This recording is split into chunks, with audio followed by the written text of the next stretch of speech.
Patay naman po ang isang babae matapos tumilapon sa sinasakyang motorsiklo at saka masagasaan ng isang trailer truck sa Valenzuela City. Narito ang report ni Athena Imperial.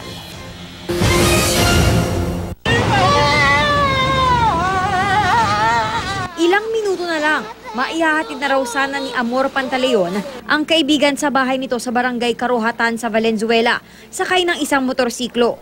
Pero hindi raw nila inasahan na sa isang iglap, maaaksidente silang magkaibigan pasado 1:00 ng madaling araw. Dead on the spot ang kaibigan ni Amor. Siya yung biglang bumangga na ganun. Sa likod. So, ibig sabihin pa ganun din siya? Pag ganun din siya. Opo, ako po. 30-22. RJ. Kwento ni Pantaleon sa investigador, galing daw sila sa Giginto, Bulacan para bisitahin ng isang kaibigan. Nang hindi raw nila ito natuntun, nagpa siya silang umuwi na lang hanggang mangyari ang aksidente. Naguguluhan si Pantaleon kung paano nangyaring nakaligtas siya, pero ang kaibigan niya hindi pinalad. Isang lalaki namang nakakita sa insidente ang nagkwento sa GMA News. Mabilis daw ang takbo ng motorsiklo kung saan nakaangkas ang biktima. Kasunod daw nito ang isang tricycle na may sakay na 5 hanggang 6 na lalaki.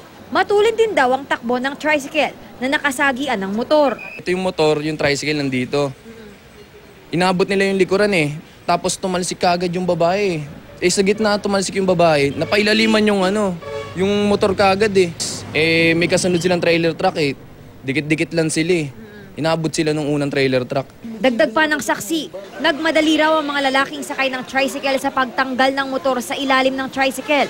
Matapos matanggal ang motor, bumuelta pa Bulacan ang mga lalaki sabay takip ng mga tuwalya sa kanilang muka. Alam niya yun kasi pumilalim, naiipit yung talagang nakita pa sila nung kasunod nilang trailer truck eh. Trailer truck daw na walang kargang container ang nakasagasa sa biktima.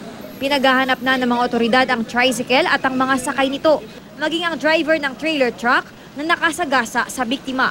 Payo ng mga traffic enforcer para makaiwas sa aksidente, mag-ingat at magdahan-dahan sa pagmamaneho lalo na sa mga alanganing oras. Para sa unang balita, Athena Imperial, reporting.